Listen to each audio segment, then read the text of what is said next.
పాటు టౌన్లలో కూడా నిరసనలైతే వ్యక్తమవుతున్నాయి. లక్షలాది మంది ప్రజలంతా కూడా బయటికి వచ్చి వారి యొక్క నినాదాలను తెలియజేస్తున్నారు. ట్రంప్ మస్ట్ గో నౌ అంటూ కూడా వారు నినదిస్తున్నారు. No ICE, no wars, no lies, no kings అంటూ కూడా వారు నిరసనలు అయితే వ్యక్తం చేస్తున్నారు. ట్రంప్ కు వ్యతిరేకంగా నిరసనలు అయితే కొనసాగుతున్నాయి. మీరు ప్రెసెంట్ బిగ్ టీవీ స్క్రీన్ పైన చూడొచ్చు. కానీ ఇంత భారీ ఎత్తున ఈ విధంగా ఆందోళన జరగాల్సిన అవసరం ఏమొచ్చింది అంటూ కూడా చాలా మంది అభిప్రాయపడుతున్నారు. కానీ యుద్ధ ప్రభావము, దానివల్ల ఎటువంటి పరిస్థితులను వారు ఎదుర్కొంటున్నారు అంటూ కూడా నో ట్రంప్స్, నో కింగ్స్ అనే నినాదంతో వారంతా కూడా ఈ ఆందోళన అయితే కొనసాగిస్తున్నారు. మరి నెక్స్ట్ ఏం జరగబోతోంది? సో ఈ ఆందోళనకు సంబంధించి కూడా ట్రంప్ అవన్నీ కూడా వామపక్షాల యొక్క కుట్ర అంటూ కూడా ఆయన చెబుతున్న పరిస్థితులకు ఉన్నాయి. మరి వారికి సంబంధించి కూడా ఎంతో మంది ప్రజలు బయటకు వచ్చి నినదిస్తున్న సందర్భాలు అయితే నెలకొంటున్నాయి.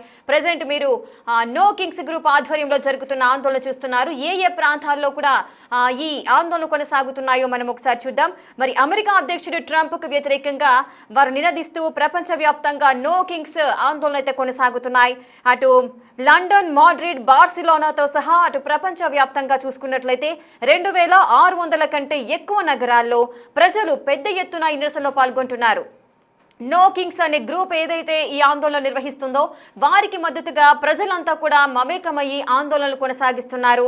మరి ఎందుకు ఇవన్నీ విధంగా జరుగుతుంది? రెండోసారి బాధ్యతలు స్వీకరించిన తర్వాత అమెరికా అధ్యక్షుడు డొనాల్డ్ ట్రంప్ తీసుకుంటున్న నిర్ణయాలు, సంస్కరణలతో ఓ రేంజ్లో వారంతా కూడా విరుచుకుపడుతున్నారు.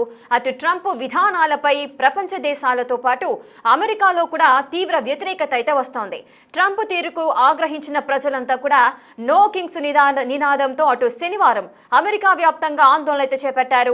అమెరికా వ్యాప్తంగా 2600 నగరాలతో పాటు అటు ఐరోపా దేశాల్లోనూ ఆందోళనకారులకు మద్దతుగా ఈ నిరసనలు అయితే వెల్లువెత్తుతున్నాయి.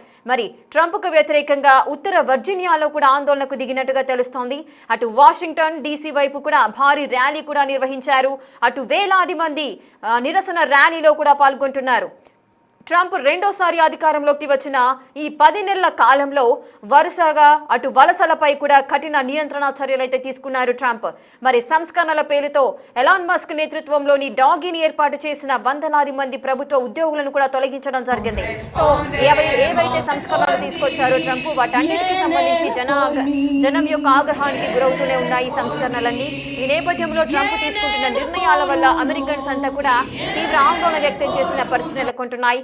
ఎంత వ్యతిరేకత ఏర్పడినప్పటికీ కూడా తన మాటే వేదవాక్కు అంటూ కూడా ముందుకు సాగుతూనే ఉన్నారు ట్రంప్. ఇప్పుడు కూడా యుద్ధ ప్రభావానికి సంబంధించి వారు ఎంత నష్టపోతున్నారో, వారి యొక్క జనజీవనం ఎంత స్తంభించిపోతుందో అంటూ కూడా వారు ఆందోళన చేస్తున్నప్పటికీ కూడా ఇవన్నీ కూడా పట్టించుకోకుండా జస్ట్ లైట్ గా అదంతా కూడా వామపక్షాల యొక్క కుట్ర అంటూ కూడా వారు చేస్తున్న ఆందోళనలు ఏ మాత్రం కన్సిడర్ చేయట్లేదు ట్రంప్. సో ఈ నేపథ్యంలో నో కింగ్స్ అనే గ్రూప్ ఏదైతే ఈ ఆందోళన నిర్వహిస్తోందో వారికి ప్రజల మద్దతు ఎక్కువగా కనిపిస్తోంది. ఆ నేపథ్యంలోనే ఇప్పుడు మీరు చూడొచ్చు బిగ్ టీవీ స్క్రీన్ పైన ట్రంప్ మస్ట్ గో నౌ అంటూ కూడా వారు నినదిస్తున్న పరిస్థితులు ఏర్పడ్డాయి.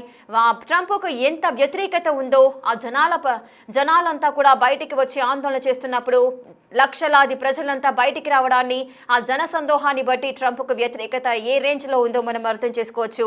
స్థానికంగానే నిరసనలు చేస్తున్నారు. వారిని అడ్డుకునేందుకు కూడా అనేక రాష్ట్రాల్లో నేషనల్ గార్డ్ దళాలను కూడా ట్రంప్ యంత్రాంగం మోహరించడం అయితే జరుగుతోంది. ట్రంప్ నిరంకుశ విధానాలకు వ్యతిరేకంగా నో కింగ్స్ పేరుతో నిరసనలు అయితే మొదలు పెట్టారు.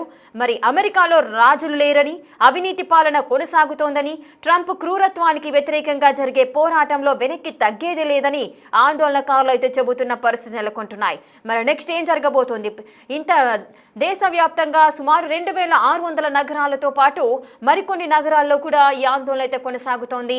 మరి నో కింగ్స్ గ్రూప్ ఆధ్వర్యంలో జరుగుతున్న ఈ ఆందోళనలు పతాక స్థాయికి చేరుకుంటున్నాయి. మరి వీటికన్నిటికీ సంబంధించి ట్రంప్ ఏ విధంగా స్పందిస్తారు అనేది చూడాలి. కానీ తను ఒక మాట చెప్పారు, ఇదంతా కూడా కేవలం వామపక్షాల యొక్క కుట్ర అంటూ ట్రంప్ కొట్టిపారేస్తున్నారు. సో మరి ఏ మాత్రం కూడా సీరియస్గా తీసుకోవట్లేదా? ప్రజల యొక్క అభిప్రాయాలతో తనకి పని లేదా అంటూ కూడా చాలా మంది వ్యతిరేక దారులంతా కూడా మాట్లాడుతున్న పరిస్థితులు ఉన్నాయి. వ్యతిరేకంగా దేశవ్యాప్తంగా నిరసనలు అయితే కొనసాగుతున్నాయి. ఇంత భారీ ఎత్తున ఆందోళనలు కొనసాగించడం ఒక దేశ అధ్యక్షుడికి సంబంధించి, ఆయన సంస్కరణలకు సంబంధించి, ఆయన తీసుకుంటున్న నిర్ణయాలకు సంబంధించి ఇంత భారీ ఎత్తున ఆందోళనలు కొనసాగడం ఇదే మొదటిసారి అంటూ కూడా చెబుతున్నారు. సో మరి నెక్స్ట్ ఏం జరగబోతోంది? ట్రంప్ ఎటువంటి నిర్ణయాలు తీసుకుంటారు? మరి ఆందోళనకారులు వెనక్కి తగ్గుతారా? ట్రంప్ నుంచి ఏదైనా హామీలు వస్తాయా అనేది వేచి చూడాలి.